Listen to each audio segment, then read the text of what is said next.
안녕하십니까, 강영천입니다. 혹시 여러분들은 그 찬물에서 다이빙하고 나와서 피부에 막 두드러기 같은 게 생긴 그런 걸 경험하신 분이 계실까요? 제가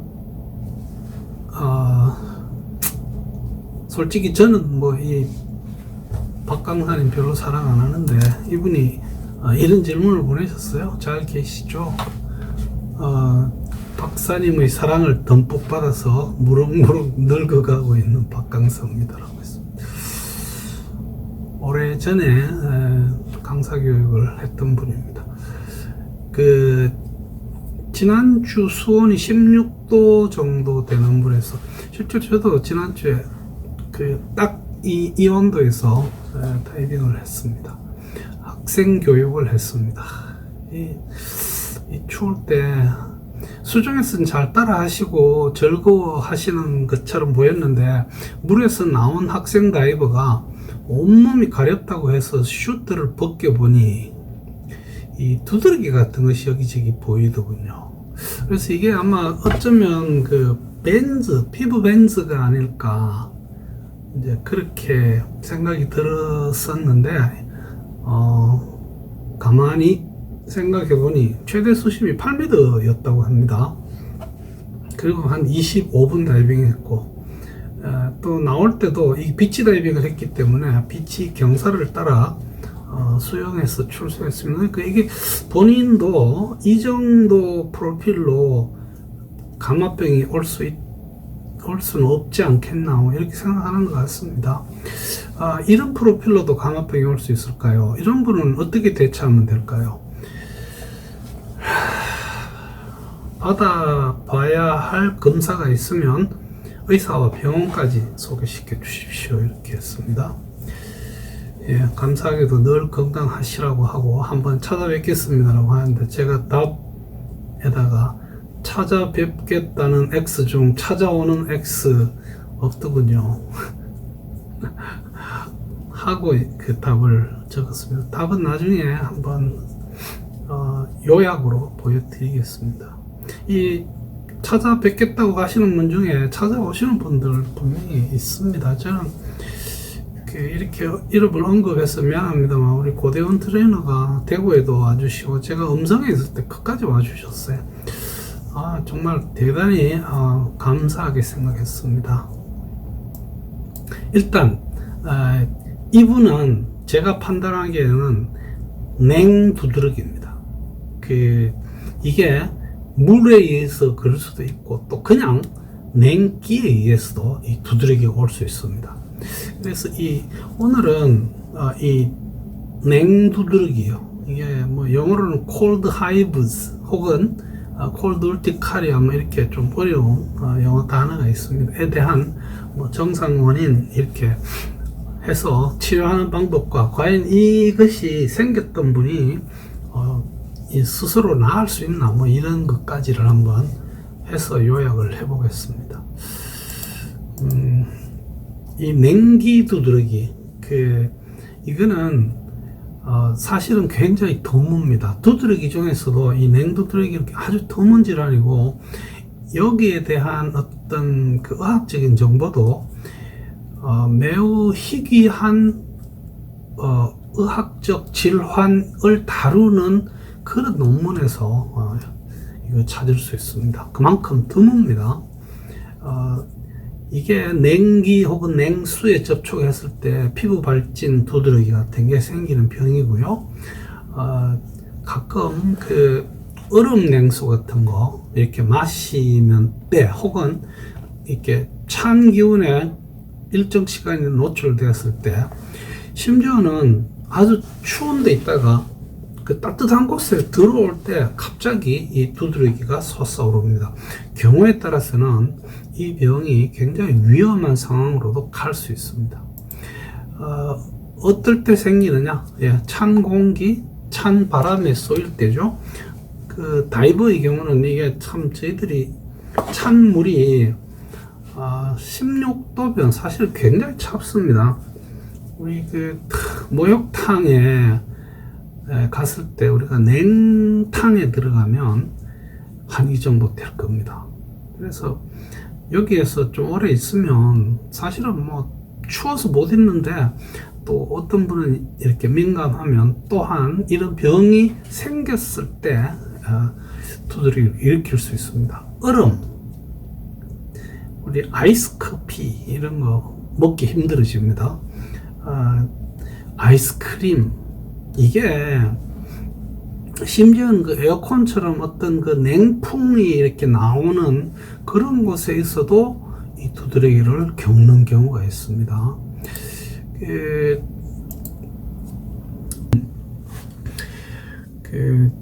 증상을 한번 좀 볼게요. 이 두드러기 발진이 당연히 생깁니다. 그래서 이렇게 냉기에 한 5 내지 10분간 노출된 경우에 몸에서 서서히 발진과 이렇게 피부가 올라오는 걸 느낄 수 있습니다. 소형감이 일반적이긴 한데 간혹 안 간지럽다고 하시는 분도 계십니다. 그런가 하면 피부에 그 자결감, 버닝 센세이션이라고 하죠. 그 다음에 그 자리가 부풀어 오릅니다. 아주 전형적인 두드러기처럼 볼록하게 올라오겠죠. 나쁜 경우가 이게 어지럼증, 그 다음에 기절 같습니다.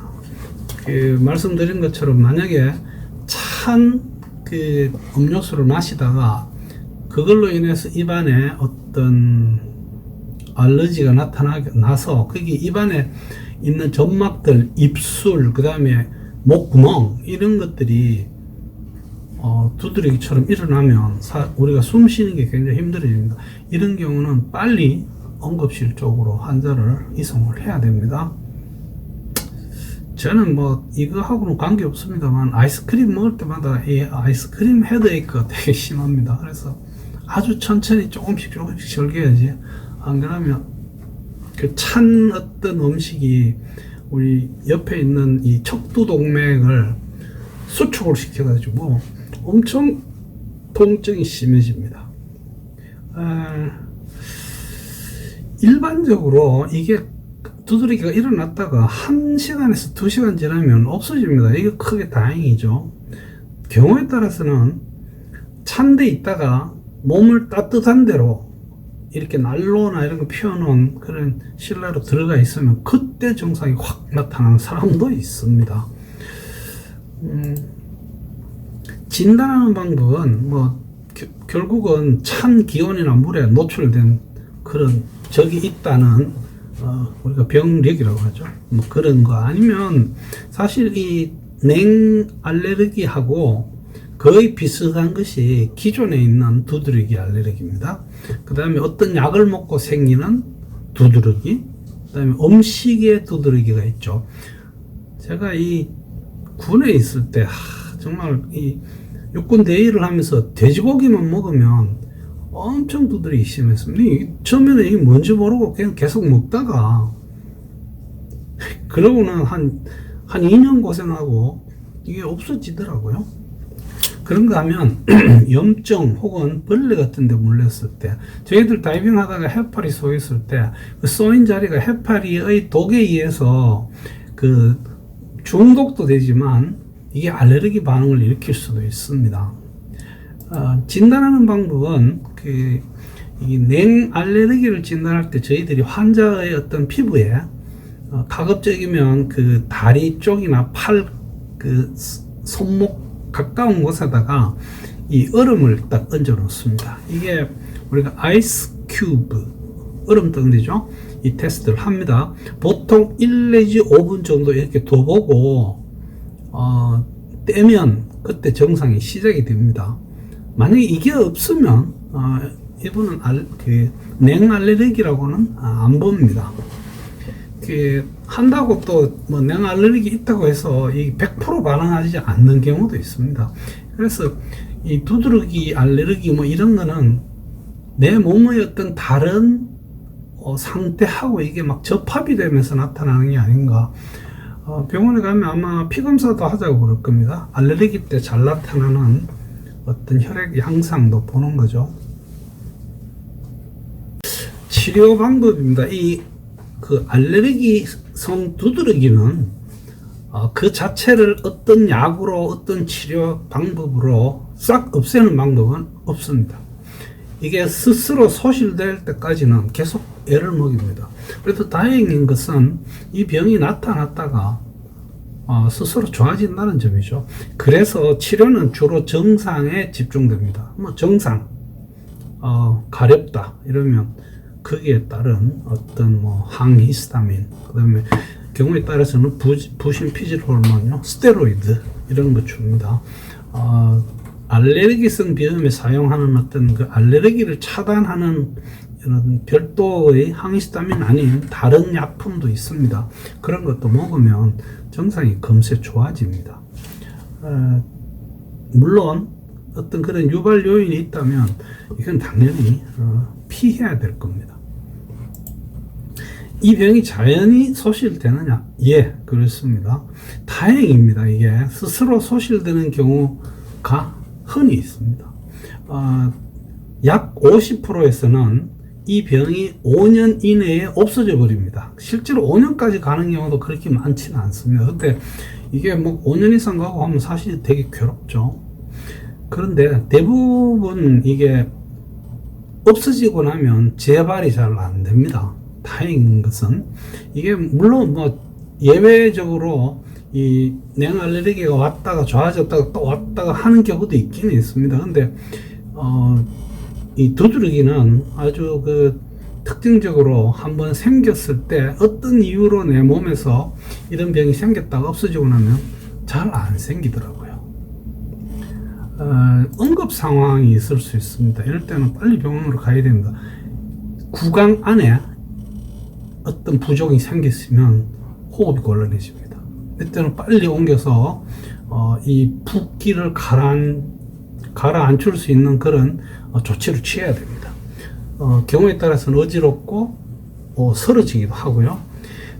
두통이 굉장히 심하다고 호소하는 경우들이 흔히 있습니다. 이때도 경우에 따라서는 마약성 진통제를 써야지 그 증상이 없어지는 경우도 있습니다. 가슴이 팔딱팔딱 뛴다고 하죠. 심계항진입니다. 이런 것도 있고요. 피부가 눅눅해지거나 피부가 차지는 경우가 있습니다. 이럴 때는 두고 보자고 하지 마시고 병원으로 빨리 모시고 가는 게 맞습니다. 그래서 이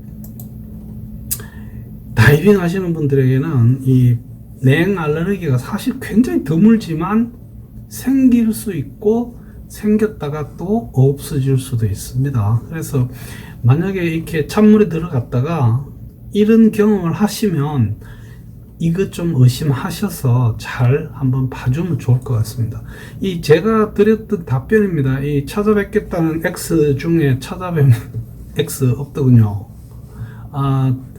프로필을 봐서는 감압병일 수 없어 보이긴 합니다만 사실 뭐 물속에서 이분이 어떻게 다녔고 이런 걸 제가 볼 수가 없었기 때문에 뭐 예를 들어서 올라갔다 내려갔다 계속 반복했다든지 한다면 뭐 감압병이 올 수도 있겠습니다. 그래서 이런 부분은 PFO 검사를 한번 먼저 받아보는 게 어떨까라는 생각도 있습니다. 그리고 그 밑에는 주로 이 냉 알레르기 이야기입니다. 그래서 제가 권하는 것은 드라이 수트였습니다. 그게 찬물에 직접 닿지 않기 때문에 만약에 냉 알레르기가 있는 상태에서 다이빙을 꼭 해야 된다면 충분한 보온과 찬물이 들어가지 않게끔 드라이 수트 입고 드라이 장갑을 끼시는 게 좋습니다. 그러면 얼굴에 노출되는 부분이 있습니다. 그렇게 아주 일부분만 노출되는 게 훨씬 유리할 겁니다. 만약에 심각한 다이버가 이렇게 다이빙 하다가 이런 심각한 병이 오면 뭐 저 같은 풀 페이스 마스크도 충분히 사용할 수 있을 것 같습니다. 그래서 이게 냉기와는 접촉을 피하면 이 병은 생기지 않습니다. 그리고 만약에 내 몸속에 다른 어떤 기저질환이 생겨서 이런 병이 생겼다면 그것도 병원에서 한번 종합검진을 받고 해결을 해주는 게 좋지 않겠나 이렇게 생각합니다. 그래서 박 강사님 제가 100% 뭐 이렇게 정할 수는 없습니다. 이게 냉 알레르기가 그분이 왔을 수 있으니까 한번 고려해서 그 병원에 가셔서 한번 진단을 한번 받아보는 게 좋을 것 같습니다. 괜히 그 병원에 안 가시고 그 사무실에서 팔에다가 얼음 덩어리 올려놓고 이런 거 하지 마십시오. 큰일 날 수 있습니다. 예, 청취해 주셔서 대단히 감사합니다.